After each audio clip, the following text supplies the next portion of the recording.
Fuerteventura is the second largest of the Canary Islands. It is about 100 kilometres off the north coast of Africa. It has an area of 1,660 kilometres squared and a peak of about 807 metres. The population is 124,000 people. It is the oldest of the Canary Islands and formed over 20 million years ago. Our first stop on the way to the hotel was Salinas del Carmen, which has the Saltworks Museum and a skeleton of a 20-metre fin whale on display. Among the plants that we saw at this location were several species that would become very familiar over the coming week. These included Lornea arborescens, commonly called the wicked dandy, and Zygophyllum fontanacea, the sea grape or Canarian bean caper.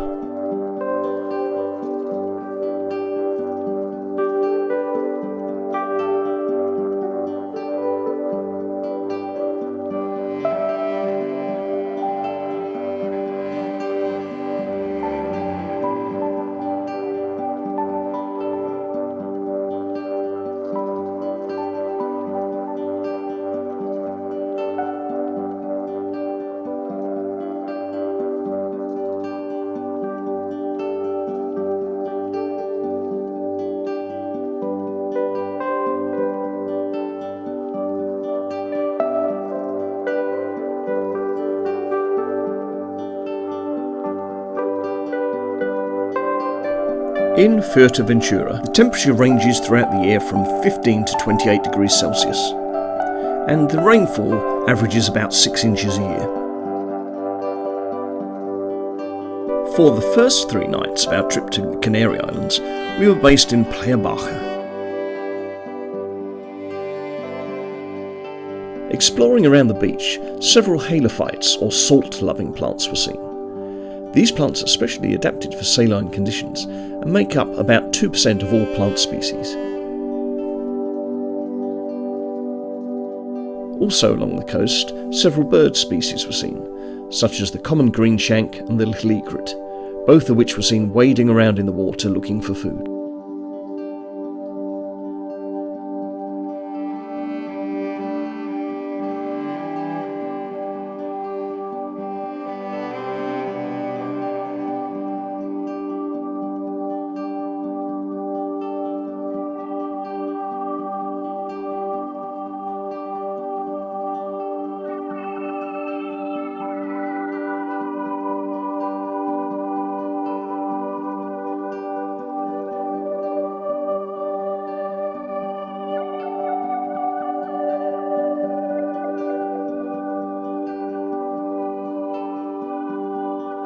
The next day began with a trip to the Handa Peninsula, location of the rare Euphorbia handiensis. This was a very dry, barren area, and from the car park it didn't look like there were many plants around. But as you travelled up the slopes, more and more became obvious.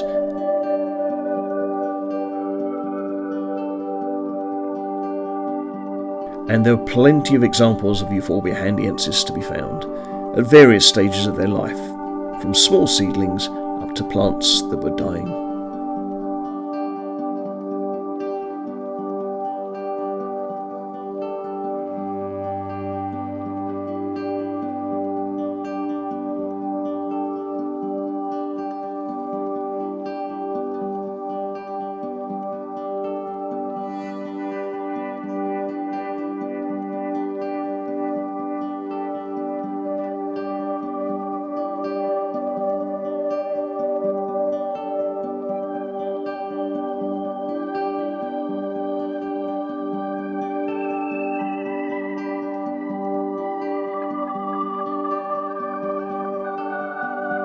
We also found several examples of the Atlantic lizard at this location.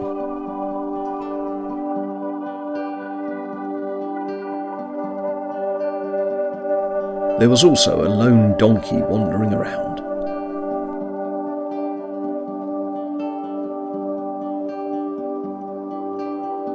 Our next stop was at Morro Hable, near the site of an old zoo. Several bird species that had been part of the zoo have now established themselves in the local environment.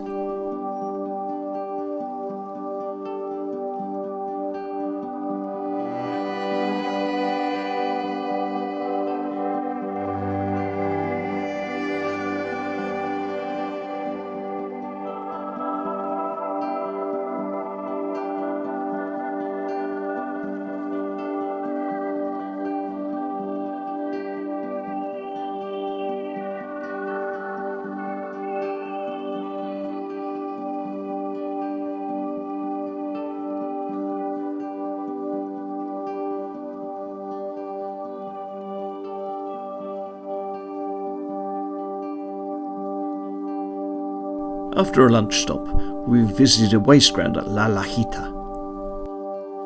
At this site we observed a number of different plant species and birds as well.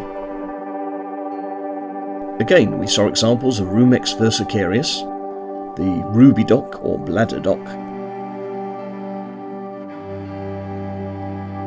We also encountered two annual Mesembryanthemum species, the thin-leaved Mesembryanthemum nodiflorum, which had many plants in flower, and also Mesembryanthemum crystallinum, of which there were no plants in flower. The strong sunlight in this area gave many of these plants a lovely red colour to their leaves.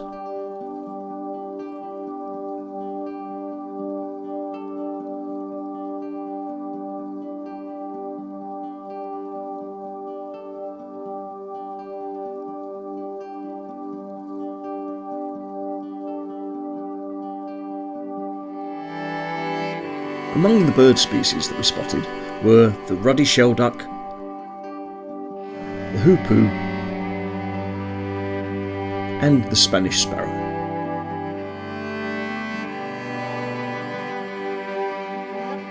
There was also a large variety of plant species there.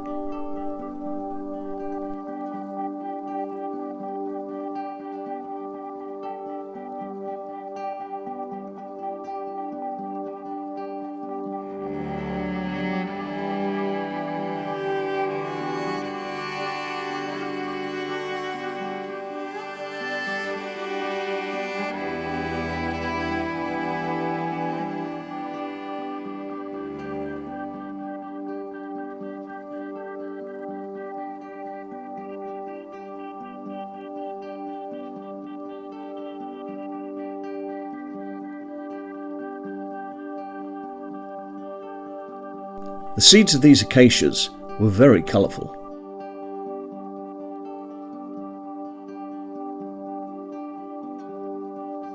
Back at Playa Baja, the tide was in, partially submerging this Sesuvium.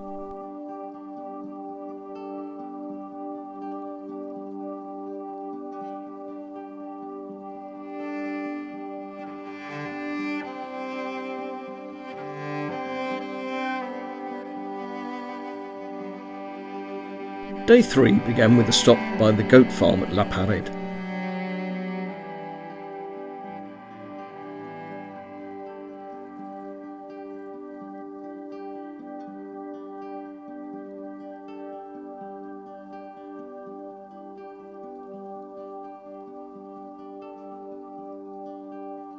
Here we saw some examples of the desert gourd and more of the familiar zigzagging branches of Lornea arborescens.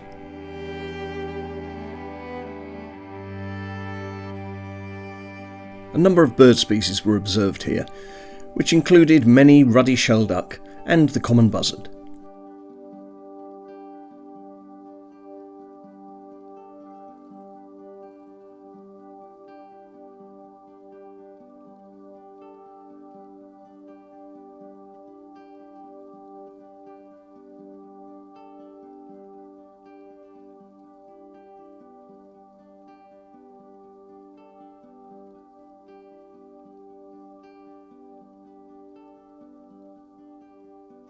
We then travelled upwards to the viewpoint at Mirador Las Panitas.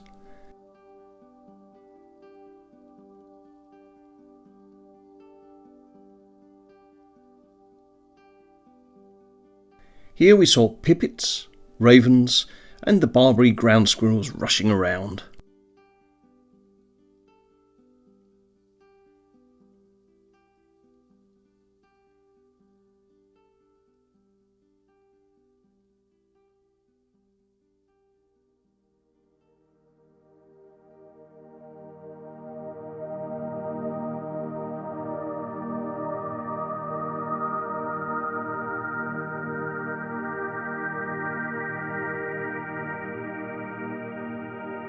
Next was a lunch stop at Castillo de Lara.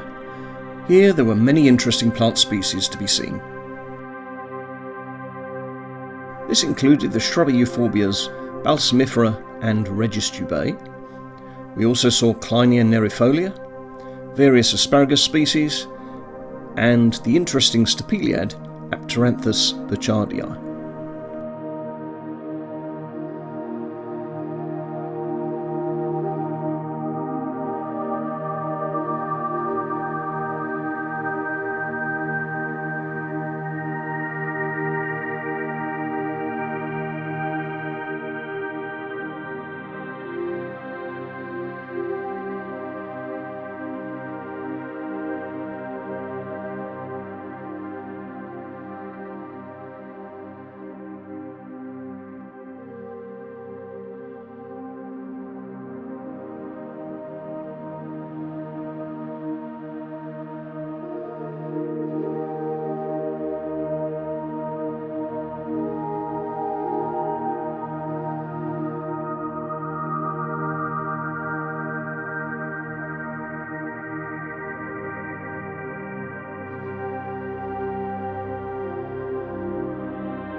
The last stop of the day was the Costa Calma Desert.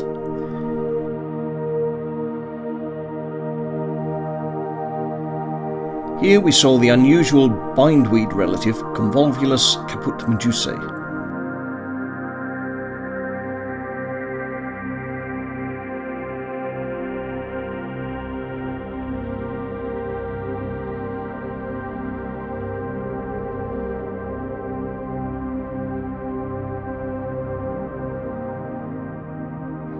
This interestingly marked relative of the woodlouse was also found.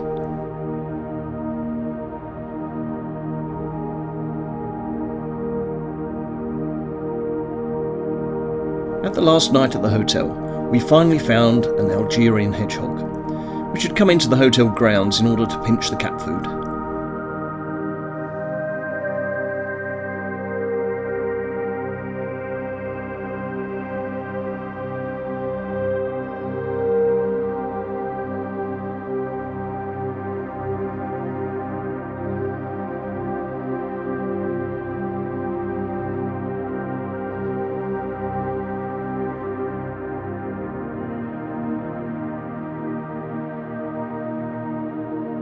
Leaving the hotel, we stopped by the roadside to look at the parasitic plant yellow desert broom rape. These plants attach to the roots of other plants and steal their nutrients from them.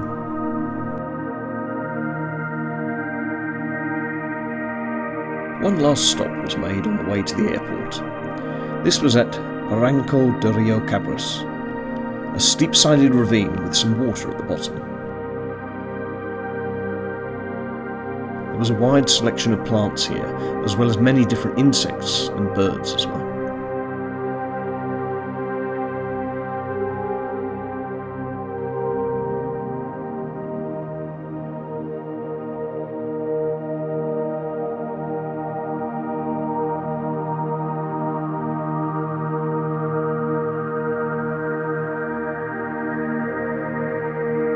There was a good variety of colour amongst the foliage as well as the flowers.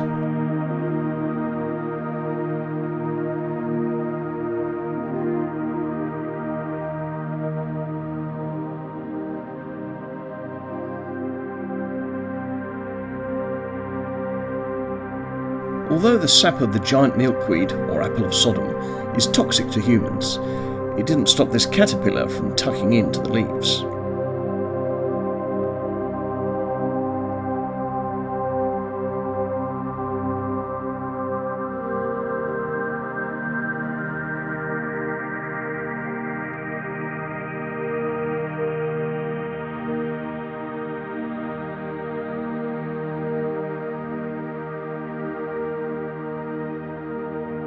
The bright orange colour of the elegant sunburst lichen made it stand out clearly amongst the grey rocks.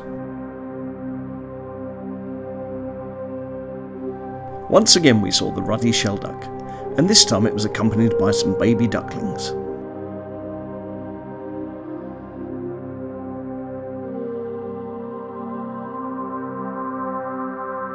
We saw several species of dragonfly, and this very distinctive banded garden spider.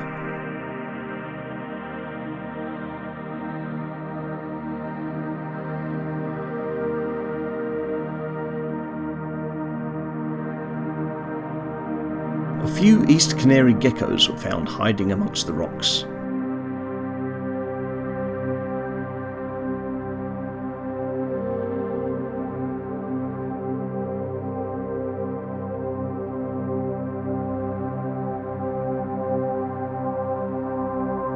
The two Mesembryanthemum species that we've seen several times were also present at this location.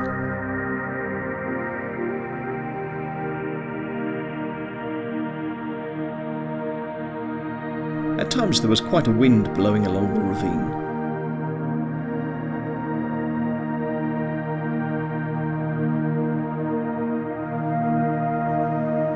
Also amongst the shrubbery was this 7-spot ladybird.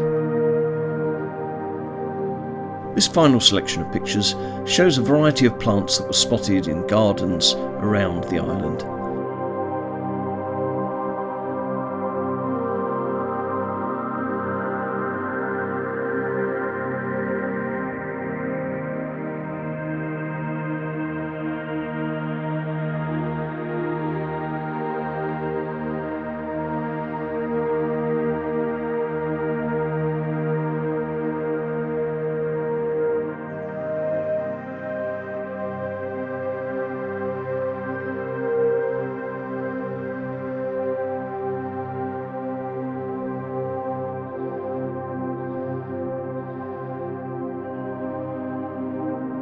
This cactus had clearly outgrown its original position and had to have a lobotomy.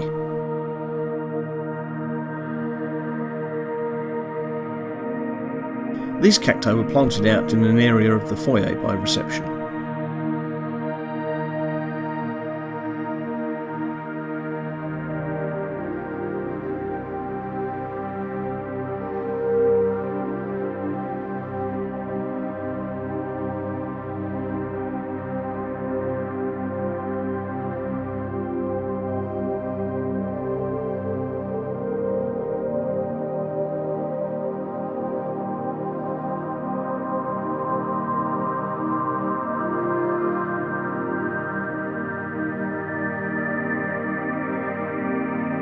Trying to get a good angle to take a picture of this opuntia flower proved a rather tricky task.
Many of the cacti were clearly enjoying growing in the gardens there, and there were several examples of species in flower.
All too soon it was time to move on, and then we were off to Tenerife.